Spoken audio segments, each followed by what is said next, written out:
નમસ્કાર સરકારી કર્મચારી મિત્રો, સ્વાગત છે તમારું આજના રાજ્ય સરકારના મહત્વના અપડેટ સાથે આ અમારી આ યુટ્યુબ ચેનલમાં, જેનું નામ છે ગુજરાતી જીકેની જમાવટ. તો દેશની આ રાજ્ય સરકાર દ્વારા આ વિભાગના કર્મચારીઓ માટે 31 જાન્યુઆરીની જે ડેડલાઇન છે તે નક્કી કરી દેવામાં આવી છે. આ વિભાગના કર્મચારીઓને પણ રાજ્ય સરકારના અન્ય વિભાગના કર્મચારીઓની જેમ 31 જાન્યુઆરી સુધીની તક આપવામાં આવી છે આ બાબતને લઈ, અને ત્યાં સુધીમાં જો કર્મચારી મિત્રો આ માહિતી બહાર નહીં પાડે તો તેમનો પગાર જે છે તે સ્થગિત કરી દેવામાં આવશે તેવી પણ ધમકી રાજ્ય સરકાર દ્વારા ઉચ્ચારવામાં આવી છે. જાણીશું આજના વિડીયોમાં વિગતવાર કે કઈ રાજ્ય સરકારના સામાન્ય વહીવટ વિભાગ દ્વારા કયા વિભાગના કર્મચારીઓને 31 જાન્યુઆરી સુધીની કઈ બાબતને લઈ અને ડેડલાઇન અપાઈ છે તેને લઈ અને આજના વિડીયોમાં આપણે વિગતવાર ચર્ચા કરીશું. તો રાજ્ય સરકારના કર્મચારી મિત્રો, અમારી ચેનલમાં અંત સુધી બન્યા રહો, અને જો આપ અમારી ચેનલમાં પહેલી વાર વિડીયો જોતા હોય તો ચેનલને સબસ્ક્રાઇબ કરીને બાજુમાં રહેલું બેલ આઇકોન દબાવી ઓલ નોટિફિકેશન ઓન કરી લેશો. તો વાત કરીશું દેશની આ રાજ્ય સરકારના કર્મચારીઓ માટે સૌથી મહત્વના અપડેટ્સ રાજ્ય સરકારે બહાર પાડ્યા છે.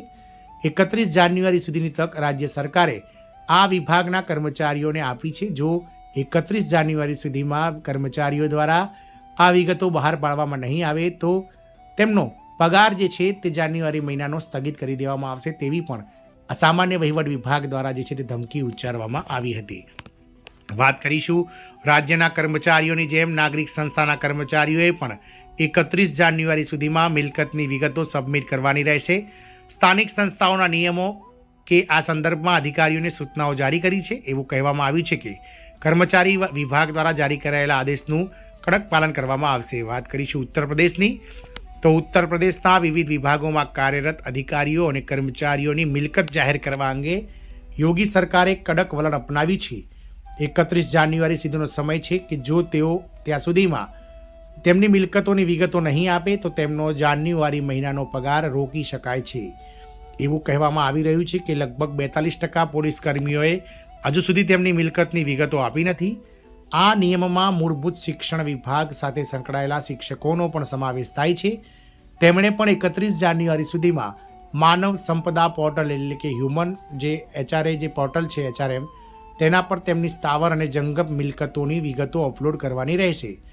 દરમિયાન તાજેતરમાં મુખ્ય સચિવ SP ગોયલે આ અંગે કડક સૂચનાઓ જારી કરી હતી અને સ્પષ્ટ કર્યું હતું કે જે અધિકારીઓ અને કર્મચારીઓની મિલકતની વિગતો માનવ સંપદા પોર્ટલ પર અપલોડ કરવામાં આવશે તેમને ફેબ્રુઆરીમાં જાન્યુઆરી મહિનાનો બાકી પગાર મળશે, અન્યથા પગાર રોકી દેવામાં આવશે.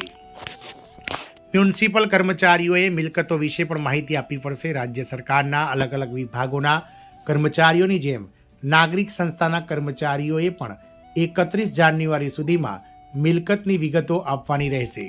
સ્થાનિક સંસ્થાના નિયામક અનુજ કુમાર ઝાએ આ સંદર્ભમાં અધિકારીઓને સૂચનાઓ જારી કરી છે.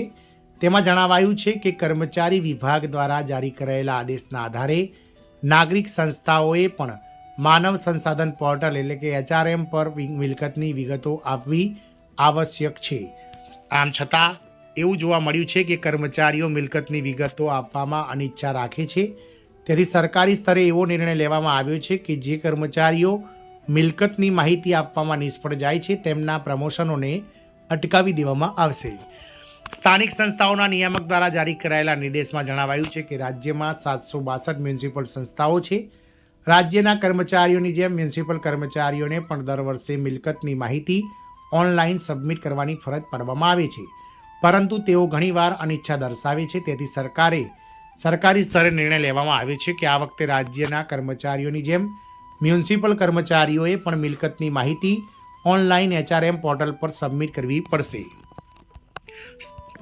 સ્થાનિક સંસ્થાના નિયામક દ્વારા જારી કરાયેલા નિર્દેશમાં જણાવાયું છે કે તમામ મ્યુનિસિપલ કર્મચારીઓએ વર્ષ 2025-26માં સંપાદિત મિલકતો વિશે 31 જાન્યુઆરી સુધીમાં ઓનલાઈન માહિતી સબમિટ કરવી પડશે.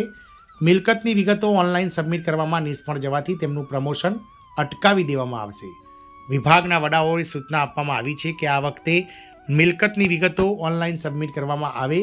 મિલકતની વિગતો સબમિટ કરવામાં નિષ્ફળ રહેલા લોકોના એટલે કે કર્મચારીઓના પ્રમોશન રોકવા ઉપરાંત ઉત્તર પ્રદેશ સરકારી સેવકો શિસ્ત અને અપીલ નિયમો 1999 મુજબ શિસ્ત ભંગના પગલાં લેવામાં આવે. આમ ઉત્તર પ્રદેશના કર્મચારીઓને મિલકત જે જાહેર કહી શકાય કે તેમની જે જંગમ અને જે કહી શકાય મિલકતો છે તેમની, તે મિલકતોની માહિતી જે છે તે આગામી 31 જાન્યુઆરી સુધીમાં તમે HRM પોર્ટલ પર સબમિટ કરવી અનિવાર્ય બની ગઈ છે. જય હિન્દ, અસ્તુ.